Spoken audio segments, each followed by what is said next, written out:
When we think of D-Day, the same image comes to mind. Beaches, smoke, landing craft opening their ramps. It is a real image. But it is incomplete.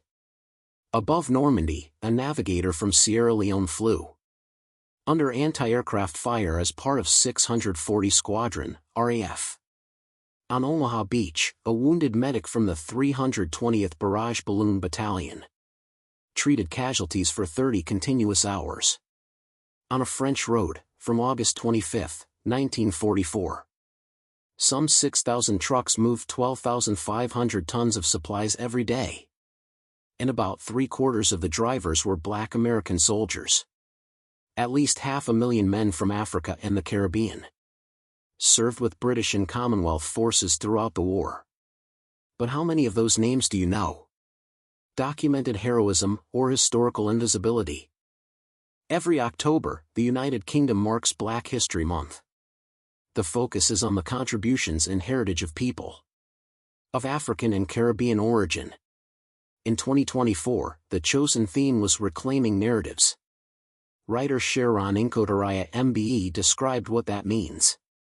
She called it a commitment to correcting historical inaccuracies, showcasing untold stories of success, and presenting the full complexity of Black heritage. In other words, taking back control of one's own stories, honoring one's own heroes, challenging narratives that have overlooked the contributions and achievements of Black individuals, both in the UK and globally. This video starts from exactly that place. Nothing will be invented. Nothing will be exaggerated. Only what is documented will be presented.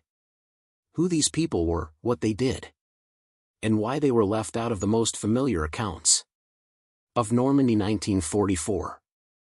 The opening question is simple. What were the Black contributions specifically to the Normandy campaign of 1944? To understand why so many of these stories remain invisible, we need to understand a policy that existed before the war even began. The British Armed Forces had what was called a color bar, a racial exclusion policy. It prevented people considered non-European from joining the military. This was in place despite the fact that Black troops had already served in the First World War and in many earlier conflicts.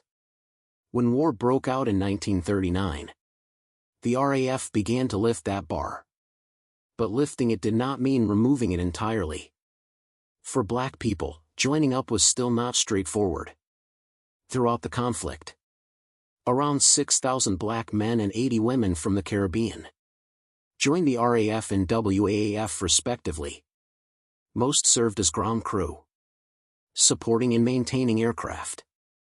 Around 450 of those men flew in aircraft, but not all of them at Normandy.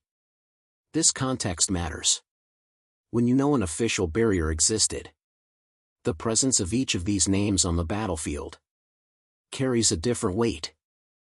Before continuing, the numbers from the source. Throughout the entire Second World War, around 6,000 Black men and 80 women from the Caribbean joined the RAF and WAAF. Of those men, approximately 450 flew in aircraft. At least 500,000 men from Africa and the Caribbean served with British and Commonwealth forces during the whole conflict. Lillian Bader joined the WAAF in March 1941. Ramsey and Lillian married in March 1943. Sidney Cornell was killed on April 7, 1945. These are not abstract numbers. Each one represents a whole life inside this war. Flying Officer Adesanya Ade-Hyde was from Sierra Leone. He served as navigator on a Halifax bomber of 640 Squadron, Royal Air Force. He was not on the margins of the campaign, he was at its center. On the night of D-Day, and again several days later, he flew on operations to attack German road and railway communications. The aim was to delay the movement of enemy troops toward the Normandy battlefield. He continued flying in the months that followed. On August 9, 1944, His aircraft set out to attack a V-1 flying bomb launch site in northern France. The Germans were firing V-1s at the UK, causing many civilian casualties. The Allied air forces aimed to destroy these launch sites. During the bombing attack, a shell burst in front of the aircraft. Hyde was wounded in the shoulder by shrapnel. Despite being in pain, he continued with his duties as navigator until the aircraft had nearly returned to the English coast. He was hospitalized while he recovered from his wounds. His bravery on this operation was recognized with the award of the Distinguished Flying Cross. Ramsay Bader was British-born and of mixed race. His mother was English. His father came from Sierra Leone. He served in Normandy as a driver with 147th Essex Yeomanry, Field Regiment, Royal Artillery. On D-Day, he landed on Gold Beach with the rest of his regiment as part of 8th Armored Brigade. The regiment was equipped with Sexton self-propelled guns. He continued to serve for the remainder of the war in Europe, through Belgium, the Netherlands, and into Germany. Ramsay's wife was Lillian. They married in March 1943. Lillian had been one of the first black women to serve in the Women's Auxiliary Air Force, the WAAF, during the Second World War. She joined in March 1941. Lillian's father was a seaman from Barbados, who had served in the First World War. He later married a British-born woman. 2 uniforms. 2 fronts. 1 whole family inside this war. Flying Officer Osman Kelsick was from Montserrat in the Caribbean. He served with 175 Squadron RAF, flying the Typhoon, a high-performance fighter bomber that became greatly feared by German forces in Normandy. On the afternoon of D-Day, he took off with other members of his squadron and made rocket attacks on enemy coastal gun positions to the east of Sword Beach. The following day, he flew twice, both times in the Campfilets area, to the south of the land battlefield, again attacking German vehicles. His service was later recognized with the award of the Distinguished Flying Cross. Sergeant Lincoln Orville Lynch was from Jamaica. He was an air gunner on a Halifax bomber of 102 Squadron RAF. He was a skilled gunner. He shot down a German night fighter on his very first operation. Records show a number of his flights in June 1944 to attack targets in support of the Normandy campaign. That September, he was awarded the Distinguished Flying Medal for his service.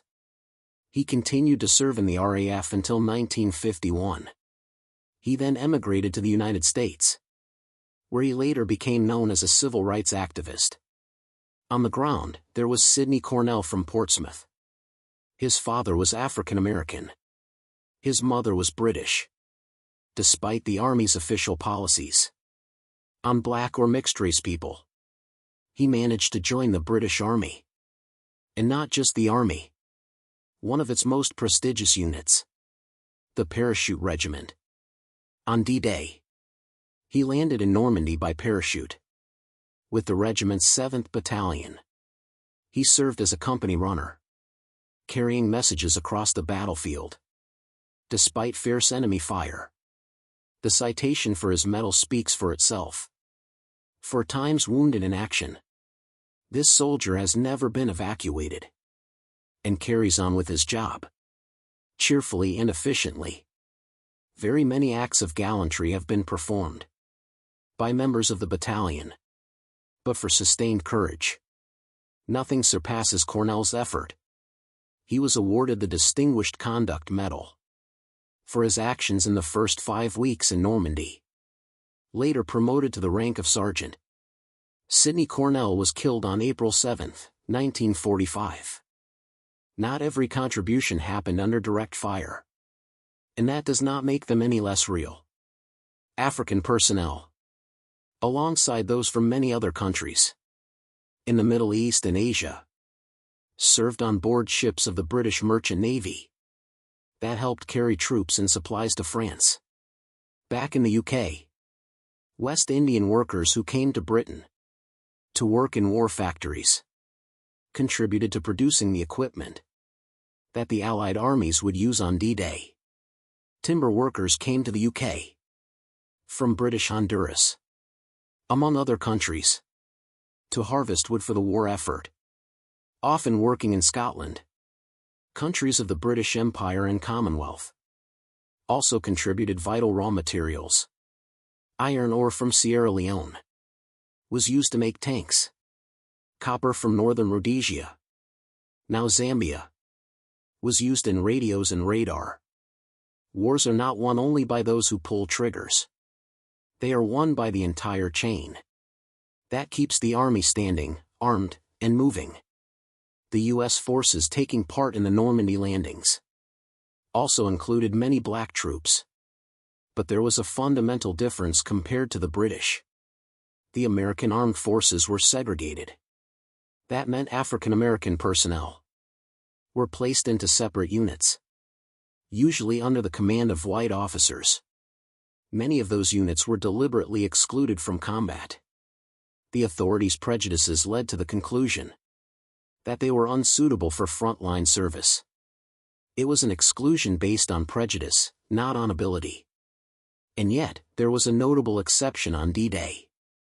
An entire battalion on 2 beaches at the same time, with a technical, precise, and essential mission. Men of the U.S. Army's 320th Barrage Balloon Battalion landed on both Omaha and Utah beaches on June 6, 1944. They were one of very few U.S. Army units to land on both beaches. As their unit's name suggests, they carried small, very low-altitude barrage balloons flown from cables. The aim was to prevent enemy aircraft from making lower-level attacks, which tend to be more accurate against U.S. forces. It was a technical mission. No glamour of rocket attacks or parachute jumps. But without them, the beaches were more exposed to low-flying German air attacks. 2 beaches, 1 battalion, and a detail that most D-Day films never show. The numbers around the 320th and Waverly Woodson. June 6, 1944. The date the 320th Barrage Balloon Battalion landed on Omaha in Utah. 30 hours. The continuous time Waverly Woodson worked under enemy fire. Over 200 casualties attended by a single wounded medic. 4 p.m. the day after D-Day. The hour when Woodson's own wounds were finally treated. 2023. The year he received belated posthumous recognition through the Bronze Star and Combat Medic Badge. Medal of Honor proposed at the time. Not awarded. 1 man. 1 beach. 1 day. And decades of waiting for recognition. Corporal Waverly B. Woodson, Jr. was a medic with the 320th Barrage Balloon Battalion, landing on Omaha Beach on June 6, 1944. He was himself wounded. But he did not stop. Thorough research has judged that Woodson worked for 30 hours continuously, under enemy fire, and attended to over 200 casualties. His own wounds were not treated until 4 p.m. on the day after D-Day. At the time, he was proposed for the Medal of Honor, the highest American award for bravery, the equivalent of the British Victoria Cross. The award was not made.